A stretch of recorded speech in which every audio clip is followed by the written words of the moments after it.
Unang-una,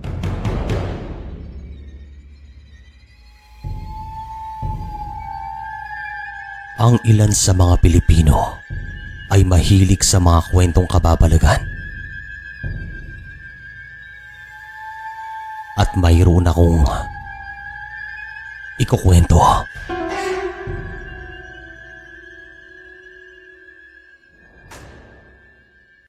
Magandang araw po sa inyo. Meron pa po tayong isang channel na pinangalanan ko na Kulba. May mga kwento po doon at ipipin ko na lang po sa comment section ng kanyang link para makita nyo agad. Maraming salamat po sa inyo.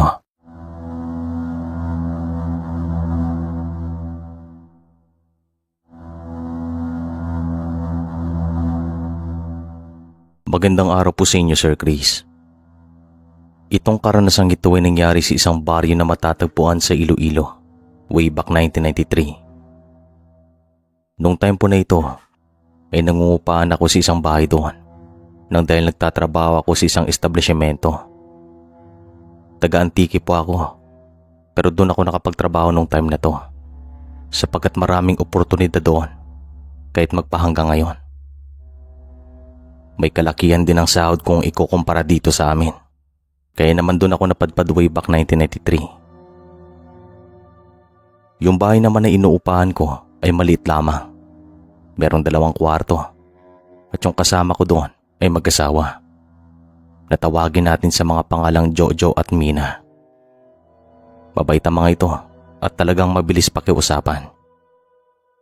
May mga pagkakataon din kasi na nauubusan ako ng pera kasi pinapadala ko sa aking mga magulang. Pinapahiram ako ng 2. Pareho din po silang nagtatrabaho nung time na to.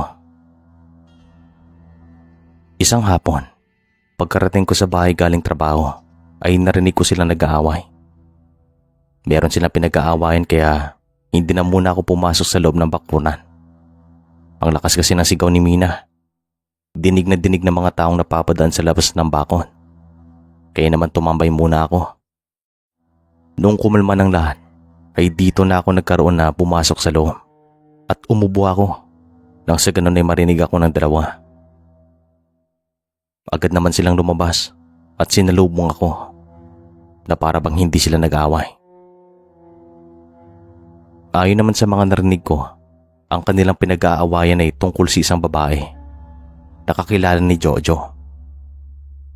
Inisip ko naman na normal lamang ito sa mag-asawa at hindi po ito bago. Sa mga sandaling ito ay sinabihan ko silang 2 na magsaing na sapagkat meron akong dalang ulam at ako nang magluluto ng mga ito. Ganito po kami sa bahay paupahan. Hindi kami nagkakanya-kanya. Sama-sama kami kung kumain. Maliban na lang kung gagabihin ako ng uwi o ang isa sa kanila. Pagkatapos ko nga magluto ay sama-sama kaming kumain ng hapunan. Masaya naman ang aming mga usapan. Parang wala nga nangyari. Parang hindi nga sila nag-away. Pero aking nahahalata na parang may galit talaga si Mina kay Jojo. Pero hinayaan ko na lamang. Pagkatapos ko namang kumain, ay lumabas muna ako para magyosi kasi alam ko na meron pa silang pag-uusapan. Tumambay muna ako sa isang tiyangge na malapit lang naman sa bahay paupahan. Bago naman mag-alas 7 ay napagpasyan kong bumalik na sa bahay kasi pagod din po ako sa trabaho buong araw. At nung malapit na ako sa may bakod ay meron pa akong napansin. Isang babae na parang sumisilip sa mga siwang ng bakod at kanyang sinisilip yung kwarto ng mag-asawa. Hindi ko lang masyadong maaninag ang kanyang mukha sapagkat madilim. Pero sigurado ako na babae po siya kasi mahabang kanyang mga buhok. Tapos parang kahina-hina lang kanyang ginagawa. Para bang meron siyang hinahanap. Pero bago pa man ako magtanong sa kanya, ay tumingin ito sa akin ng masama at saka naglakad papalayo. Hindi ko nga po namalayan na dumaan ito sa aking harapan. Para bang meron siyang ginawa sa akin para mawala ako sa aking katinuan ng ilang segundo. Talagang nakapagtataka, Sir Chris, kung ano ang kanyang ginawa. Ang bilis na pangyayari. Makalipas ang ilang minuto ay bumalik ako sa aking katinoan at bigla ko namang nakalimutan kung ano ang aking ginawa sa labas ng bakuran. At sabi ko sa isip ko, anong ginagawa ko dito? At agad ako napakamot at saka pumasok sa loob ng bahay na parang walang nangyari. Nakita ko naman na nagpapahinga ng mag-asawa, kaya naman pumasok na rin ako sa aking kwarto para magpahinga na rin. Makalipas ang mahigit kalahating oras ay nakatulog po ako nang hindi ko namalayan. Ngunit bandang alas 11 ng gabi, nagising ako. Hindi ako mapakali. Hindi na ako makabalik sa aking pagtulog na para bang merong gustong ipahiwatig ang paligid. Nakakabalisa at nakakainis rin at the same time kasi gustong gusto kong matulog para makapagpahinga na ako, pero hindi ko na magawa at hindi ko alam kung bakit. Hanggang sa narinig kong nananaginip si Jojo. Meron po siyang binabanggit na isang pangalan at babae pong pangalan na ito. Nadidinig ko kasi dingding lang naman ang pagitan ng aming mga kwarto, tapos wala pang kisame. Ngumiti naman ako kasi alam ko na kapag marinig to ni Mina, siguradong magagalit siya. At hindi nga ako nagkamali, Sir Chris. Narinig niya. Nagising siya. Ilang ulit pang binanggit ni Jojo ang pangalan ng isang babae, pero itago na lang natin sa pangalang Tanya. Nananaginip siya na para bang naglalabing-labing ang mga ito.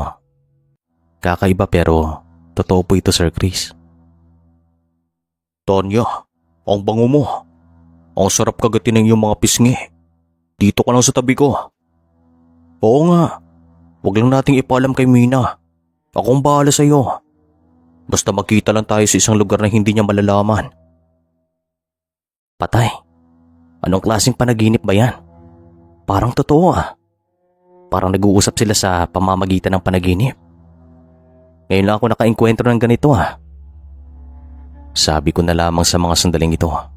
At walang ano-ano, nakarinig ako ng malakas na sampal. Sa sobrang lakas niya nagulat ako. Yun pala, sinampal na ni Mina si Jojo sa mukha. At agad naman siyang nagising at nagtanong kung ano ang nangyayari at kung bakit yung ginawa ni Mina. Napapaaray po ito kasi sobrang lakas talaga, Sir Chris. At ako naman ay napapangiti. Sigaw ng sigaw si Mina, galit na galit. Kaya naman napagpasyan kong tawagin ng dalawa at lumabas muna sa kanilang kwarto. Kasi mas mabuti na pag-usapan ng mahinahon ng ganitong sitwasyon. Lalo pat gabi na. At baka marinig sila ng mga kapitbahay. Pinag-usapan nga namin ng lahat at habang nagsasalita si Jojo ay napapahawak ito sa kanyang pisngi. Kasi masakit ang sampal ni Mina. Panaginip lang yan, Mina. Malabo na magkakatotoo yan. Kumalma ka. Hindi yan totoo. At sa dinami-dami ng mapapanaginipan. Bakit ba kasi yan pare? Yan tuloy. Nasampal ka ng malakas. Oo nga pare. At Mina, pasensya ka na. Kahit na panaginip lamang yun, hihingi ako ng tawad sa iyo. Patawarin mo ako. Hindi ko naman nakokontrol ng isang panaginip. Sige na, patulog na tayo. Tumawa na lamang ako sa mga sandaling ito at hindi naman nagtagal ay bumalik na kami sa aming kwarto para magpahinga. Makalipas lang ilang minuto ay nagsimulang tumahol ang aso sa likod ng bahay. Alaga po ito ng may-ari ng bahay paupahan na tawagin nating Mang Lando.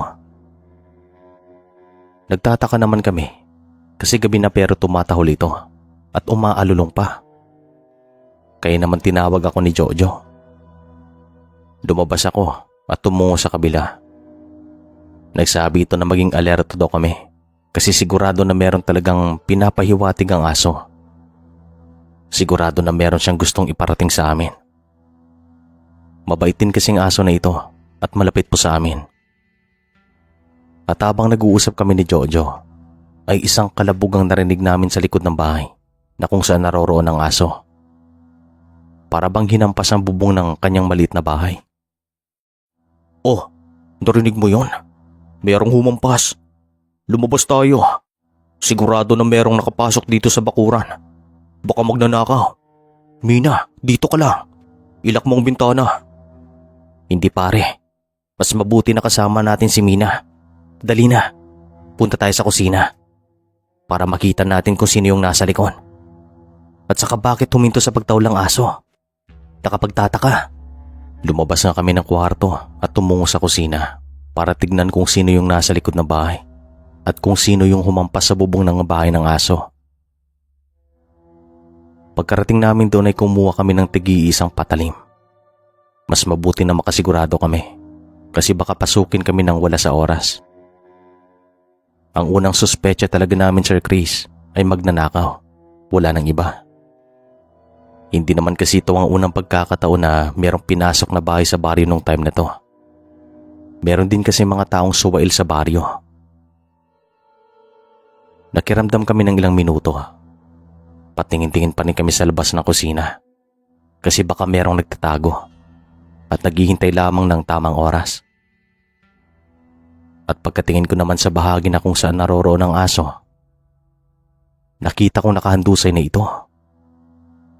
Parang walang malay, kaya naman agad ko itong sinabi kay Mina at Jojo. Tumingin din sila sa bahagi na yon at nakita nga nila na wala nang malay ang aso. At ang unang inisip namin ay hinampas po ito ng matigas na bagay, kaya nawala ng malay. Walang kaabog-abog ay isang tunog ang narinig namin ng paulit-ulit. Sa katunayan, pare-pareho po kaming walang ideya kung ano ang ibig sabihin ng tunog na ito o kung ano yung pinaparating. Paulit-ulit lang, kaya nagtataka na kaming tatlo. Makalipas ang mahigit 1 minuto ay dito na po napapaaray si Mina. Sobrang sakit daw ng kanyang puson, parang pinipig ang kanyang mga lamang loob at hindi daw ito makahinga na maayos. Ginawa naman namin ng lahat ni Jojo pero nahirapan kami kasi hindi rin alam ni Mina kung ano yung sanhi ng pananakit ng kanyang puson. Sabi pa nga ni Jojo, baka daw nang dahil sa kinain niya. Pero sabi ko naman pare-pareho lang naman kami ng ulam at kanin. Bakit si Mina lang ang tinamaan ng sakit ng tiyan? Kaya nakapagtataka. Hanggang sa meron ng lumundag sa bubong ng bahay. Pero yung tunog ay paulit-ulit pa rin. Tunog po pala ng tiktik. Sa huli lang namin nalaman, sa kapitbahay pa namin. Ito rin pong dahilan kung bakit sila nagising sa mga sandaling ito.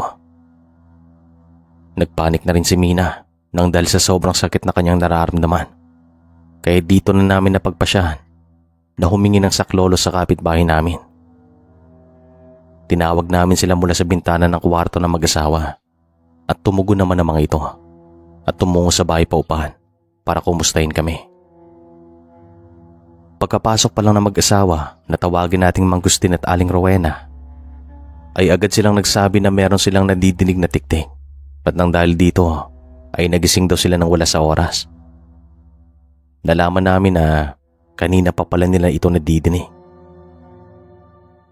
Pinakalma namin si Mina at pinahiran ng isang pamahid na medyo maanghang para maibsan ang pananakit sa kanyang puson.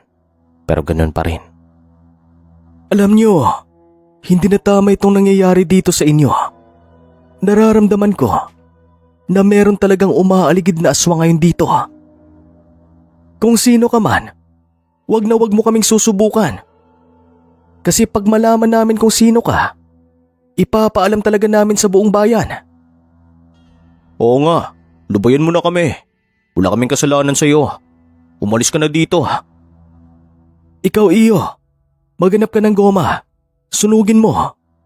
Utos naman sa akin ni Mang Gustin at agad naman akong tumungo sa kusina na kung saan din nakaimbak ang mga lumang gamit ng may-ari ng bahay paupahan. Naghanap ako ng goma na hindi na rin ginagamit at tamang-tama na meron pa akong nakita. Sinindihan ko ito at nung umapoy na ay itinapon ko naman sa labas ng kusina nang sa ganun ay doon kumalat ang usok. Pumalik naman ako sa loob ng kwarto nila Mina at dito ay nakiramdam kami.